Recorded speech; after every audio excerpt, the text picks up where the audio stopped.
मुझे लगता है कि जो सैलरी इनकी बढ़ी है तो वो मिनिमम वेजेस एक्ट के तहत ही बढ़ी हुई है, जो डेली वेजर्स की बढ़ी हुई है।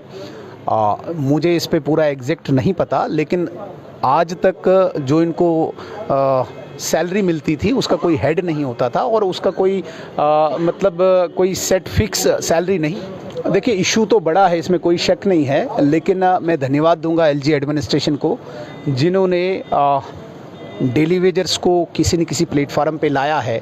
आज डेली वेजर्स का जो एक हेड बना है सैलरी का, और सैलरी एनहांसमेंट इन्होंने की है।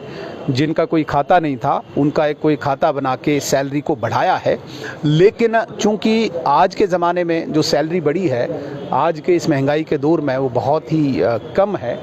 तो हम भी इसको, इनकी डेली वेजर्स की मांग को समझते हैं और इनके लिए चिंतित भी हैं। ये इस वक्त लगभग 1 लाख के आसपास इतने डेली वेजर्स हैं। इसके लिए एक बड़ी प्रक्रिया चल रही होगी। मैं चूंकि अंदर उस प्रक्रिया में शामिल नहीं हूं, लेकिन हमें पूरी उम्मीद है कि एलजी एडमिनिस्ट्रेशन इनके लिए सीरियस है। ज़रूर कोई न कोई हल लेके एलजी एडमिनिस्ट्रेशन इनके लिए आएगी। मुझे पूरा विश्वास है। मुझे पूरी यूटी बन चुका है अब हमारा जम्मू कश्मीर, पहले स्टेट था। यूटी में वो तमाम कानून लागू हैं जो देश भर में हैं। गृह मंत्री ने जम्मू जब पहुंचे थे 2019 के बाद, जो पहली बार जब आए, उन्होंने कहा मिनिमम वेजेस एक्ट लागू हो चुका है। आज भी उससे जो है मोहताज हैं डेली वेजेस, तमाम कैजुअल लेबर वर्कर की बात करूँ। सर, क्या लगता है बाकी प्रॉपर्टी टैक्स लेकर तमाम मुद्दे हैं, वो रातों रात ऑर्डर निकलता है, इंप्लीमेंट करने के लिए डीसीज को आदेश दे दिया जाता है, लेकिन मिनिमम वेजेस एक्ट अब तक लागू यूटी में क्यों नहीं हुआ? सर, क्या लगता है इसके पीछे क्या वजह है?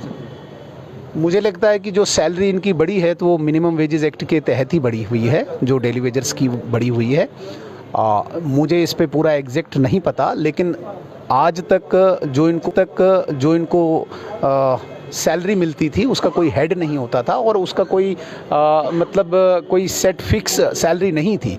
कहीं न कहीं 325 रुपया करके शायद मिनिमम वेजेस एक्ट ही इन पे लागू हुआ है, लेकिन ये काफ़ी नहीं है। इसमें हम भी मानते हैं इनकी रेगुलराइजेशन की कोई पॉलिसी होनी चाहिए, जिस पे हम भी गंभीर हैं। अभी चूंकि डायरेक्ट हम सिस्टम में नहीं है, तंत्र में नहीं है, सरकार में नहीं है, एलजी एडमिनिस्ट्रेशन से हम भी उम्मीद रखते हैं कि इनका कोई सार्थक हल निकाला। सर, आपसे एक चीज़ जानना चाहूँगा, भारतीय जनता पार्टी अध्यक्ष और तमाम जितने भी जो विधायक चुने गए थे 2019 के चुनाव के बाद, पहले बात करें तो वो दिल्ली पहुंचे, उन्होंने अपनी बातचीत रखी, मुद्दे रखे, लेकिन हाल ही में गृह मंत्री जब भी बयान कर देते हैं वो एलजी एडमिनिस्ट्रेशन की प्रशंसा करते हैं, और ये देखने को वो मिला है कि एलजी मनोज सिन्हा जो फैसला लेंगे वही लागू होगा। भारतीय जनता पार्टी के अध्यक्ष या बाकी टीम जब भी उनसे बात करेगी, मुद्दा रखेगी, वो उतनी बातों को सीरियसली नहीं ले आता। ये अखबारों में सुर्खियां बढ़ रही है। क्या एलजी एडमिनिस्ट्रेशन और भारतीय जनता पार्टी के नेता हैं जम्मू कश्मीर के घाटी के, उनमें क्या आपसी कोई तालमेल नहीं है? क्या उसमें कोई असमंता नजर आ रही है? देखिए, लेफ्टिनेंट गवर्नर साहब सिर्फ भारतीय जनता पार्टी के नहीं हैं। जब उन्होंने ओथ ली तो वो सबके हैं।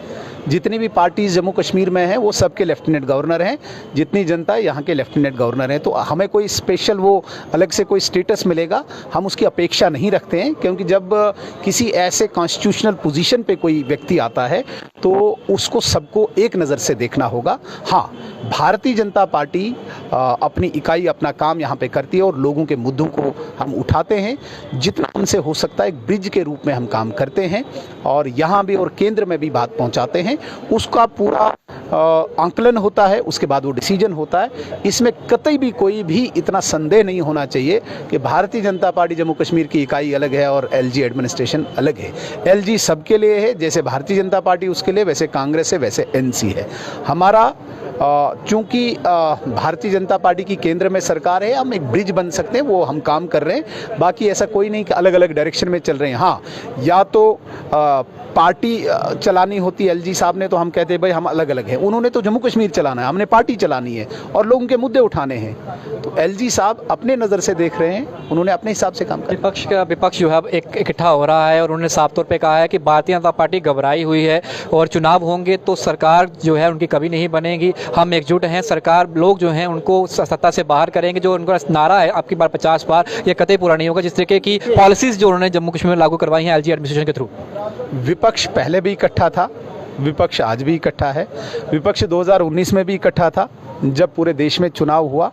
मैं इनको कहता हूँ फ्यूज़ बल्बों का एक जालर है जो फ्यूज़ हो चुके हैं, लोगों ने इनको रिजेक्ट कर दिया है।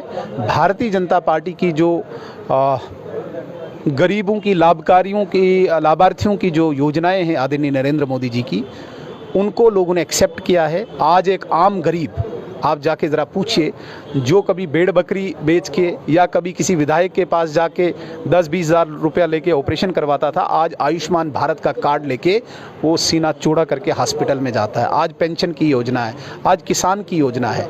इन चीज़ों को लेके भारतीय जनता पार्टी मैदान में है। ये जितने भी अपोजिशन वाले हैं, ये केवल एक एक व्यक्ति इकट्ठे होकर चले हैं। न इनके पास काडर है, न इनके पास कार्यकर्ता है, न इनके पास नेता है, न इनके पास एजेंडा है, न इनके पास विचारधारा है। ये कभी भी अपनी विचारधारा को बेच कर इकट्ठे हो सकते हैं।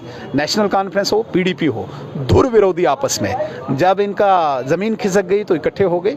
तो इनकी हमें कोई चुनौती नहीं है, क्योंकि लोगों ने किसी भी चुनाव में जूथ अहम रोल प्ले करता है सरकार बनाने में और गिराने में। बिहार के चुनाव जब हुए तब भी देखने को मिला कि बड़ी हमारी तादाद में जूथ ने जो था वहाँ पे वोटिंग की।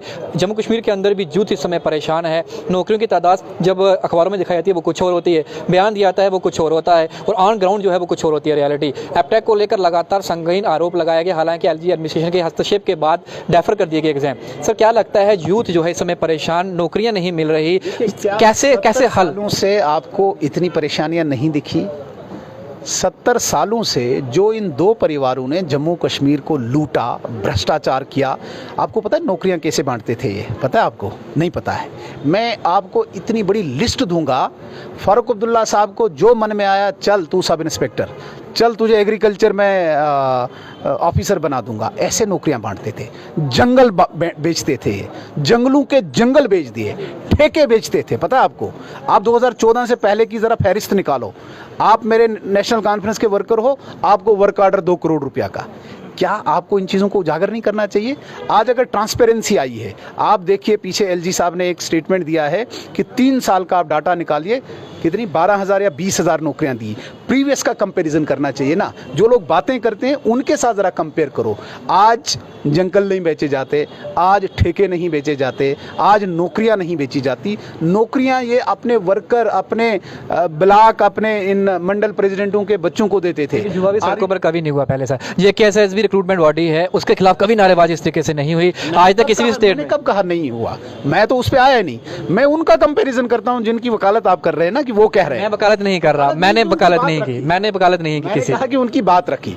मैंने सिर्फ जनता का सवाल पूछा। लोगों की जज्बातों का बहुत ही आदर करते हैं, और जितने भी नौजवान हैं, क्योंकि जो नौजवान पढ़ लिख के आया है, जिसके ऊपर बूढ़े माँ बाप की बीमारी का बोझ है, जिसके ऊपर बहन की शादी का बोझ है, जिसके ऊपर छोटे भाई की पढ़ाई का बोझ है, वो कितना परेशान है हम समझते हैं। लेकिन कहीं ना कहीं आपको लगता नहीं कि भारतीय जनता पार्टी है या केंद्र की सरकार है इसके लिए गंभीर है, सीरियस है।